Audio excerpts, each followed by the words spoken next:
Mark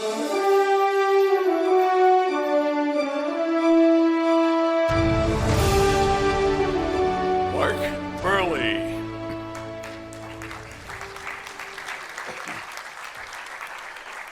Mark grew up in St. Charles. He was a big Cardinal fan as a kid. Unfortunately, never threw a pitch, though, in a Cardinal uniform. He liked baseball, wasn't exactly a can't-miss player. In fact, he failed to make his high school team at Francis Howell North in his freshman year and his sophomore year. But he grew up fast and went to Jefferson College in Hillsborough, a good school, but not exactly a Division I powerhouse. He excelled, though, and was drafted by the Chicago White Sox in the 38th round of the 1998 draft, meaning there were 1,138 players selected before Mark. But he fast-tracked to the majors. The kid who didn't make it in high school wound up winning 214 games in the majors. He pitched a no-hitter. Also, by the way, he did something that's been done only 23 times in 150 years of Major League Baseball. In over 218,000 games, Mark Buehrle pitched a perfect game. Here's the last out.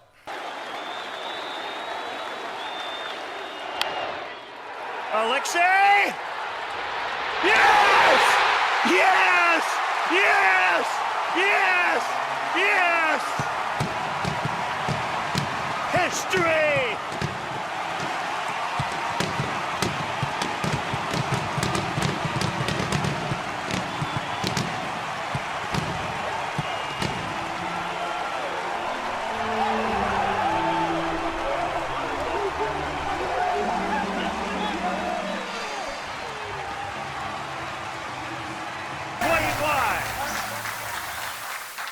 Okay, Mark Buehrle said, I pitch fast, I work fast, and I want to get out of here. So here we go.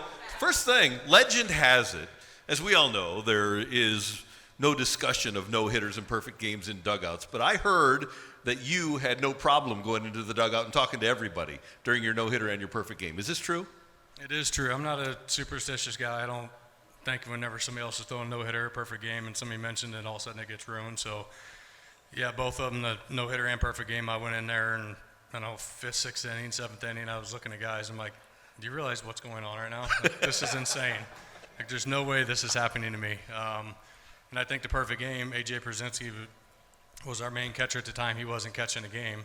And I was up in the clubhouse watching, he was flipping through watching the Yankees game and all these other games on there, and I'm like, sitting at the locker like, is this really happening? I got 3 more outs before I throw a perfect game. Like, there's no way this can happen.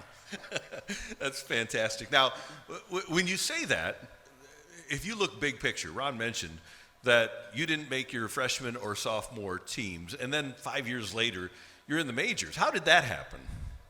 I grew a little bit. I was about 4 foot in high school, and I never did throw hard, but I didn't throw very hard when I was in high school. But I grew once I got into college. You kind of get into a workout program and throwing program and start throwing harder and gaining muscle and everything. But a year and a half in the minor leagues, I was very, very fortunate. A lot of these guys spend 5+ years. Some of them don't ever make it. So once I made it there, got called up, I just took every advantage and tried to do it whatever I could to stay there as long as I could. And part of that was taking the ball. You loved taking the ball, didn't you? I loved it. I loved it and didn't want to give it up. But I took pride in that. The longer you go into games, better chance you have winning games, better chance, obviously you're pitching better, so you're giving your team a chance to win. I've got a stat here from your first full year in the majors in 2001 till your last in 2015. You had only one season, your last, when you didn't throw at least 200 innings. In your last year, Mark Buehrle's last year, he knows this. There was a couple areas behind me that wasn't my fault. Okay, but here's the other part of it. Through 198 2/3, last year in Major League Baseball, there were 4 pitchers that threw more than 198 2/3. In all of Major League Baseball, you did it in your last year. Yeah, I think if I was pitching right now and this time, I would maybe have 100 innings. The game has totally changed. I mean, obviously seeing guys going out there and pitching 1 inning for I guess their starter to face 1 inning, and then they're bringing their starter in. But I don't think I wouldn't have over 100 to 120 innings, I think, nowadays.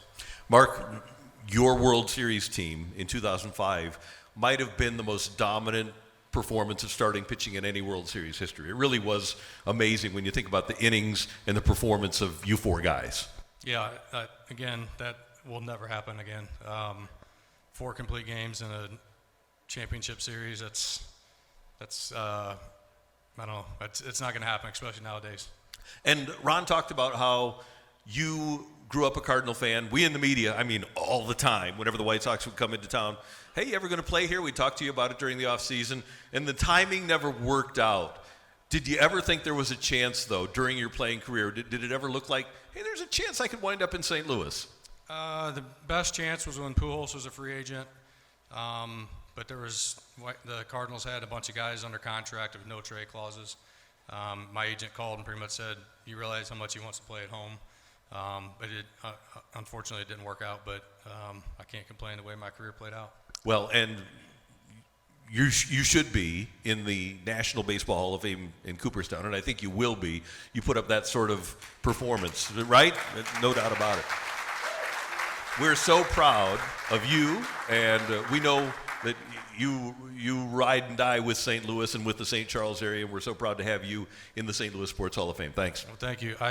I'm just honored to be on that Hall of Fame ballot and to make it past 1 year and then now make it past 2 years. That's kind of mind-blowing. So if whatever happens after that, I'll still be happy. Yep. And you've got a group here, and I still have time, so you can introduce that group if you want. I said 2 minutes, and that's you almost said 2. at 5. They said 7. I have my beautiful wife, Jamie, and my 2 lovely children, Braden and Brooklyn, here. So, all right. Thank you. Mark Buehrle, thank you. Mark Buehrle in the St. Louis Sports Hall of Fame.